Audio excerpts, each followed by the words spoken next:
নৌকা পানি ছাড়া চলবে না, তুই পানি নিয়ে নৌকা চালাও, তবে সাবধান হে নৌকার মাঝি, পানির মধ্যে নৌকা চালাও, কোনো চিন্তা নাই, তবে ভয় পানি যেন নৌকার মধ্যে ঢুকে না যায়। যদি পানি নৌকায় ঢুকে যায় মাঝি তুইও শেষ, নৌকাও শেষ। ও দুনিয়াওয়ালা ভাই, দুনিয়ার লাইনে তুমি চলবা আখিরাতের ইবাদতের জন্য, তবে দুনিয়া ছাড়া ইবাদত করার কায়দা নাই। তবে খবরদার দুনিয়া যেন তোমারে গ্রাস করে না নেয়। এজন্যই বান্দা আল্লাহ ওয়ালার সোহবতের দরকার।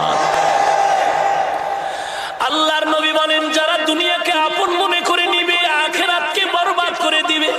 ক্বালান নবী সাল্লাল্লাহু আলাইহি ওয়া আলিহি ওয়া সাল্লাম, মান আহাব্বা দুনিয়াহু ওয়া যাররা বিআখিরাতিহি ওয়া মান আহাব্বা আখিরাতাহু ওয়া যাররা বিদুনিয়াহু ফাআসিরু মা ইয়াবকা আলা মা ইয়াফনা।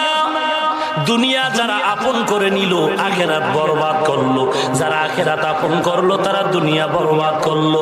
ফাআসিরু মা ইয়াবকা আলা মা ইয়াফনা।